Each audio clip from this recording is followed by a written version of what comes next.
इसमें hello students, last class में हमने कैरेक्टरिस्टिक्स ऑफ मैटर पढ़ा था और इस क्लास में हम डिस्कस करेंगे कि states of matter important topic है एग्ज़ाम पॉइंट ऑफ व्यू से और इसे लर्न कर लेना बहुत अच्छे से। इसमें आपको याद रखना है कि स्टेट्स ऑफ मैटर पहले तो कितने टाइप के होते हैं। आप देखोगे मैटर बहुत तरह के फॉर्म्स में प्रेजेंट होता है। वैसे जनरली 6 फॉर्म्स में प्रेजेंट होता है, पहले 5 फॉर्म में प्रेजेंट होता है। अभी रिसेंटली 6 स्टेट भी फाइंड आउट करा जा चुका है, तो उसे हमें डिस्कस नहीं करना है। हमारे जो क्लास में है उसे ही डिस्कस करना है। बाकी के जो रिमेनिंग 2 स्टेट्स है, 5 स्टेट्स तो पढ़ने ही है हमें, जो रिमेनिंग 2 स्टेट्स हैं वो मैं आपको एंड ऑफ द जब ये चैप्टर ख़त्म होगा तब बता दूंगा। लेकिन इस क्लास में आपको स्टेट्स ऑफ मैटर जो 3 टाइप के वो ज़रूर लर्न करना है।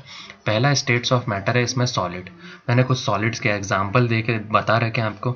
आप देखोगे कि सॉलिड जो जितने भी, जैसे कि आप देखोगे टॉयज़ हो गए हैं, बॉक्स हो गया है, टायर हो गया है, ये टेबल हो गया है, बुक्स हो गया, पेन हो गया, ये जनरली सॉलिड स्टेट में पाए जाते हैं। और liquid liquid states of matter जो होता है, आप देखोगे कि जूस हो गया है, वाटर हो गया है, ऑयल हो गया है, मिल्क हो गया है, सॉफ्ट ड्रिंक्स हो गया है, विनेगर हो गया है, वगैरह वगैरह चीज़ें जो हैं वो लिक्विड स्टेट में फाइंड आउट की जाती है।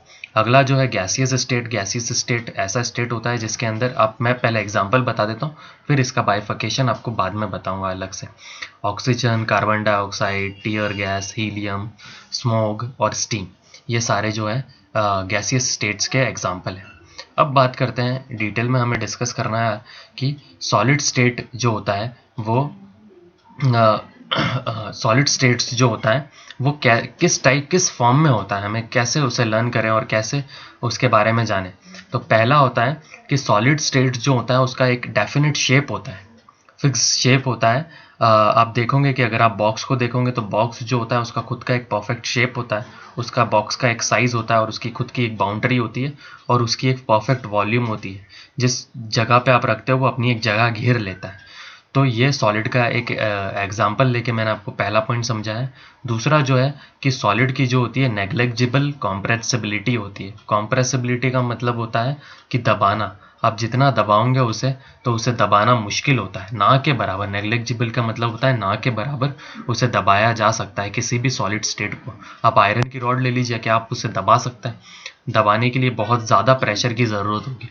अगला जो होता है सॉलिड जो होता है उसकी रिजिड होता है। रिजिड का मतलब होता है कठोर होता है बहुत ज़्यादा। यही आयरन की रॉड देख लीजिए, कोई दूसरा एग्जांपल ले लीजिए, वो सॉलिड जनरली आपको हार्ड फॉर्म में मिलेंगे। फोर्थ पॉइंट है कि मॉलिक्यूल्स के बीच में जो होता है सॉलिड के जो मॉलिक्यूल, उसके अंदर जो मॉलिक्यूल्स होते हैं छोटे छोटे, जैसे एग्जांपल के तौर पे आप देखोगे उनके अंदर भी एटम्स पाए जाते हैं, तो उनके बीच में स्पेस बहुत कम होता है। और जो स्पेस कम होने के कारण क्या होता है, फोर्स ऑफ अट्रैक्शन बहुत ज़्यादा होता है, या फिर ये वाइस वर्सा कह लीजिए, हाई फोर्स ऑफ अट्रैक्शन होने के कारण उनके मॉलिक्यूल्स के बीच में स्पेस बिल्कुल ना के बराबर होता है। ये सॉलिड की खासियत होती है। बुक देखेंगे तो बुक में एक एग्जाम्पल भी दे रखा है फिगर 1.5 में, वहाँ आपको ये एग्जाम्पल मिल जाएगा कि उनके बीच में जो मॉलिक्यूल्स होते हैं वो हाई फोर्स ऑफ अट्रैक्शन होता है। हाई फोर्स ऑफ अट्रैक्शन होने के कारण उनके बीच में मॉलिक्यूल के स्पेस बिल्कुल कम होता है। इसका एग्जाम्पल मैंने लिख दिया है, book, pen, needle, wood etcetera. और सेकंड जो है हमारा स्टेट है वो है लिक्विड स्टेट।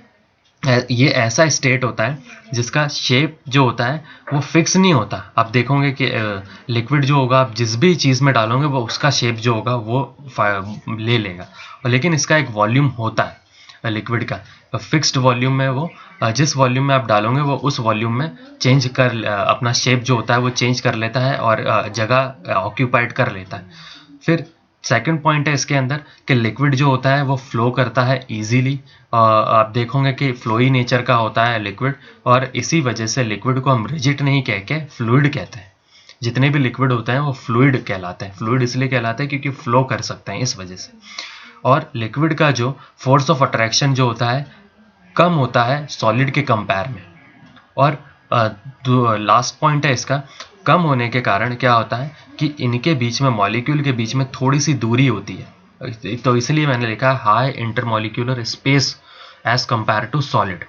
और इसमें ये भी आपको याद रखना है कि रेट ऑफ डिफ्यूजन ज़्यादा होता है लिक्विड में सॉलिड के कंपैरिजन। अब डिफ्यूजन क्या होता है, मैंने आपको प्रीवियस क्लास में बताया था कि इस सॉल्ट का एग्जांपल लेकर कि वाटर के अंदर सॉल्ट डालते हैं और उसे मिलाते हैं तो वो इजीली मिल जाता है। ऐसा इसलिए होता है क्योंकि डिफ्यूजन की वजह से हायर ट्रैवल करते हैं मॉलिक्यूल्स एक जगह से दूसरी जगह और उसमें इजीली मिल जाते हैं, ये डिफ्यूजन होता है। अब इसका एक और एग्जांपल लेके मैं आपको समझाता हूँ एक्वेटिक लाइफ के अंदर।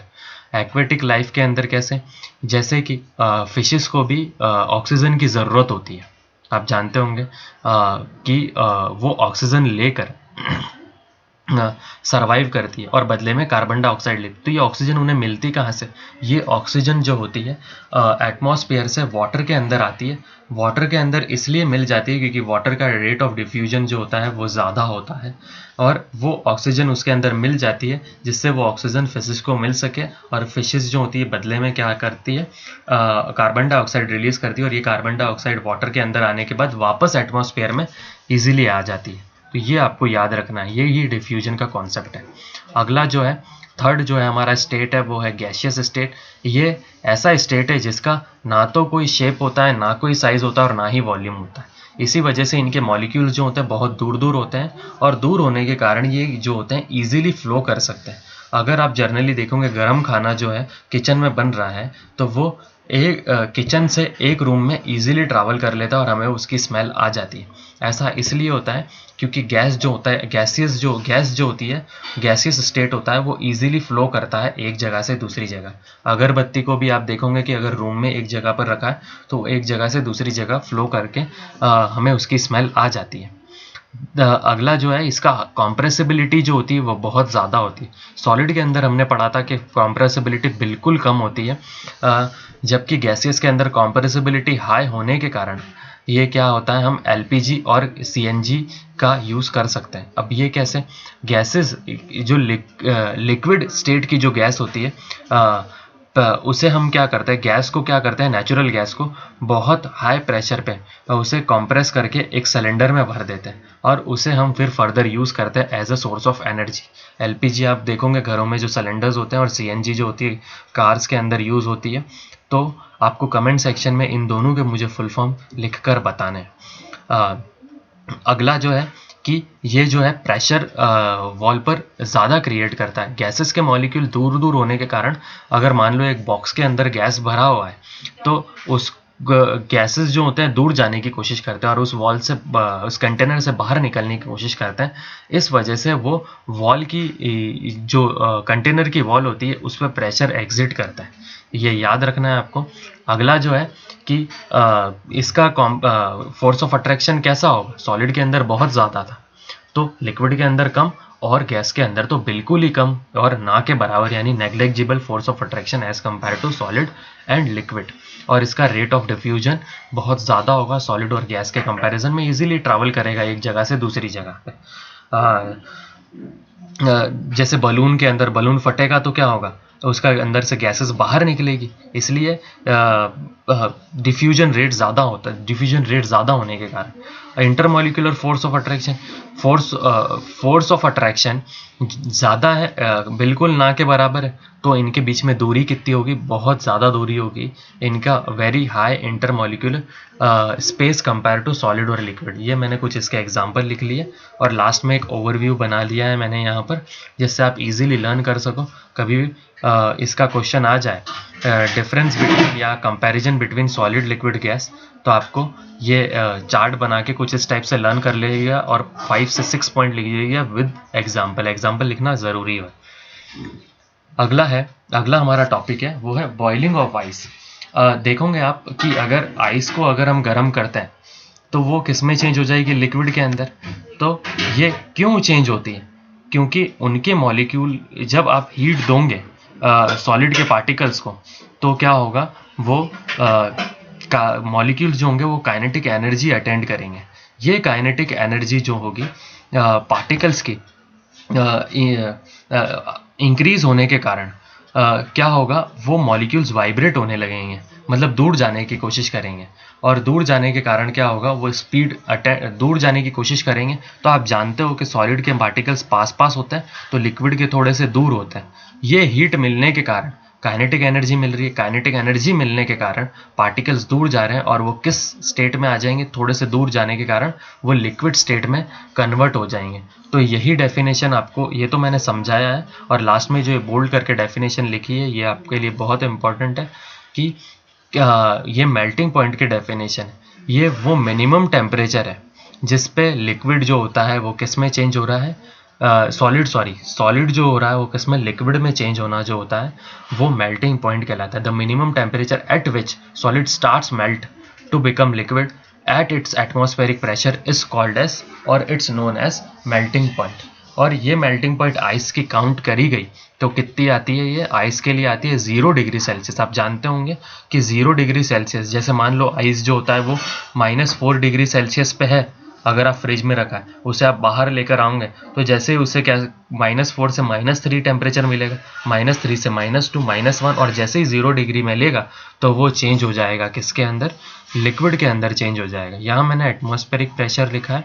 एटमॉस्फेरिक प्रेशर जर्नली हमारे एटमॉस्फेयर का प्रेशर कितना होना चाहिए, वो होता है 1 एटमॉस्फेरिक प्रेशर। ये थोड़ा सा आपको याद रखना है, इंपॉर्टेंट डेफिनेशन है मेल्टिंग पॉइंट की। अगला इसी डेफिनेशन से मिलती जुलती एक डेफिनेशन है latent heat of fusion. Latent का मतलब होता है हिडन, छुपा हुआ, और इसकी डेफिनेशन सेम टू सेम है। क्या करना है हमें, 1 kg सॉलिड लेना है और उसको एटमॉस्फेरिक प्रेशर जो है उसी पर ही, और हमें हीट देनी है, और वो सॉलिड फिर किस में चेंज हो जाएगा, लिक्विड में। और ये जो एनर्जी है, ठीक है, ये हम पहले मेल्टिंग पॉइंट में क्या टेम्परेचर काउंट कर रहे थे, इधर क्या काउंट कर रहे हैं, हम एनर्जी काउंट कर रहे हैं, हीट एनर्जी। ये हीट एनर्जी जो होती है वो लेटेंट हीट ऑफ फ्यूजन कहलाती है। The amount of heat energy that is required to change 1 kg of a solid into liquid at atmospheric pressure at its melting point, its known as latent heat of fusion. अगला topic है हमारा last topic, boiling point. Boiling point, melting point क्या था, melting point अगर आप देखोगे ice का liquid, solid का लिक्विड में कन्वर्ट होना, तो वाटर को वापस आप फिर फर्दर कन्वर्ट कर गर्म करोगे तो किस में चेंज हो जाएगी, गैस में चेंज हो जाएगी। तो यही डेफिनेशन बॉइलिंग की डेफिनेशन है। The temperature at which a liquid start boiling at the atmospheric pressure is known as boiling point. Liquid का किस में, गैस में कन्वर्ट होना, वो बॉइलिंग पॉइंट कहलाता है। और ये वाटर के लिए कितना होता है, ये 100 डिग्री सेल्सियस होता है, ये आप जानते हो। और ये डाटा इंपॉर्टेंट है कि कैसे आप डिग्री सेल्सियस को केल्विन में कन्वर्ट करते हो। केल्विन और डिग्री सेल्सियस दोनों टेम्परेचर की यूनिट है, और ये मैंने आपको बताया है कि मेल्टिंग के केस में कि 273.5 केल्विन, कि 0 डिग्री सेल्सियस का मतलब कितना होता है, 273.5 केल्विन। तो आपको क्या करना है, जो भी डाटा दे रखा है उसमें 273 प्लस करके आप केल्विन में कन्वर्ट कर सकते हो। ठीक है, यहाँ पर अगर 200 दे रखा होता तो आप 200 में 273 प्लस करते तो 473 आ जाता। और अगर केल्विन में दे रखा है डाटा तो आपको माइनस करना पड़ेगा उसमें 100। और ये मैंने इधर ओवरव्यू करके समझा रखा है कि कैसे जो होता है, पार्टिकल्स जो होते हैं, लिक्विड जो होता है वो गैस में कन्वर्ट होता है।